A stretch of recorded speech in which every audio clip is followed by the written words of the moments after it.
Bonjour à tous et bienvenue. Aujourd'hui, on s'attaque à une pièce souvent oubliée mais pourtant essentielle, le garage. Et on commence par la base, littéralement, le sol. On va chercher ensemble le meilleur revêtement sol-garage pour transformer cet espace.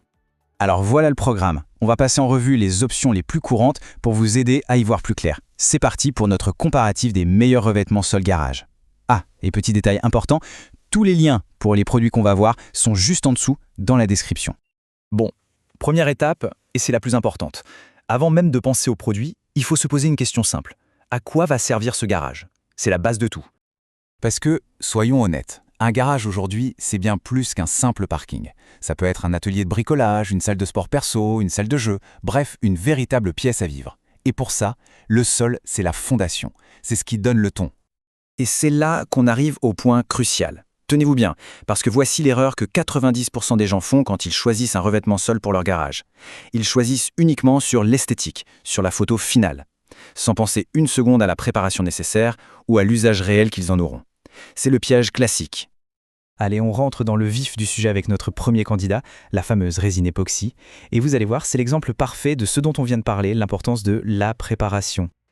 L'époxy, c'est la solution pour ceux qui rêvent d'un sol de showroom. Vous savez, ce fini super lisse, brillant, sans aucune jointure. C'est vraiment la classe. On prend l'exemple du produit WOW W702 qui promet une qualité allemande, une finition satinée, ultra durable et bien sûr, facile à nettoyer. Ça, c'est ce qui en fait un excellent candidat pour le titre de meilleur revêtement sol garage. Mais attention, on ne parle pas d'un simple coup de rouleau. Regardez bien ces étapes. C'est un vrai processus chimique. Préparation, primaire, mélange précis, application et surtout le temps de séchage. On parle de plus d'une semaine avant de pouvoir vraiment l'utiliser. C'est un engagement. Et voilà où le bas de messe. Cet avis client, il est très parlant. La personne a tout suivi, mais le primaire n'a pas fonctionné. Et catastrophe. La peinture n'accroche pas, ça fait des trous. C'est la preuve que même en suivant les instructions, le risque est là. Le résultat peut être magnifique, mais si la préparation n'est pas absolument parfaite, c'est l'échec assuré. D'ailleurs, si ce genre d'analyse en profondeur vous plaît, c'est le bon moment pour vous abonner à la chaîne. Bon, si le côté laboratoire de chimie de l'époxy vous a un peu refroidi, pas de panique. On passe à une approche radicalement différente. On oublie les produits liquides et on parle d'une solution beaucoup plus plug and play. Voici les dalles en mousse à emboîter, comme celle de Bemax par exemple. Le concept est simple, c'est comme un puzzle géant. C'est rapide, c'est facile et c'est accessible à tout le monde. On parle ici de mousse EVA haute densité sans produits nocifs.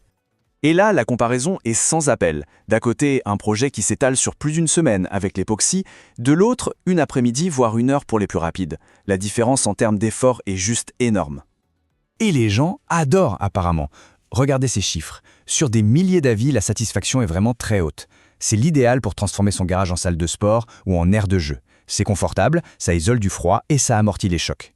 Le seul petit bémol, et c'est logique, c'est que si on laisse un objet très lourd dessus, ça peut marquer la mousse de façon permanente. C'est un compromis à connaître.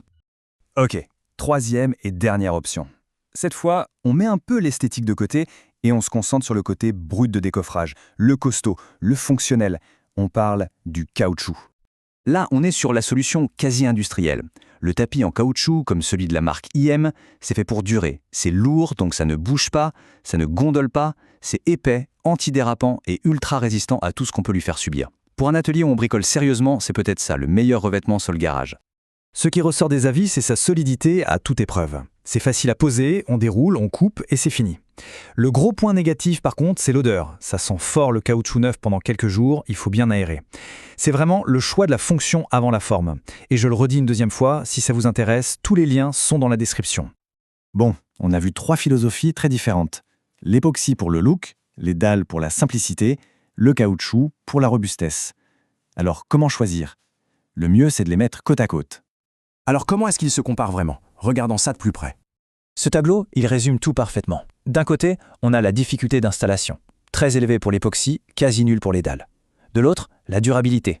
L'époxy et le caoutchouc sont champions, la mousse est plus fragile, et enfin, l'usage idéal. Showroom, salle de sport ou atelier intensif. Chaque solution a son domaine de prédilection. Trouver le meilleur revêtement sol garage, c'est avant tout une question de compromis entre ces différents points. Si cette façon de comparer vous aide, un petit abonnement pour soutenir la chaîne serait génial.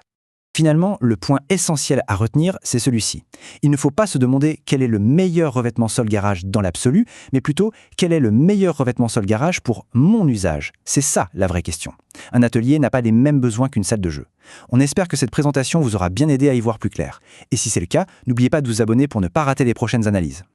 On vous laisse sur cette réflexion, le sol c'est juste le début, la première étape pour réinventer cet espace, c'est la toile de fond de votre projet. Pour la dernière fois, je vous rappelle que si vous voulez creuser les détails de chaque produit, tous les liens sont bien au chaud dans la description. Merci beaucoup d'avoir regardé et on se dit à très bientôt pour une nouvelle analyse.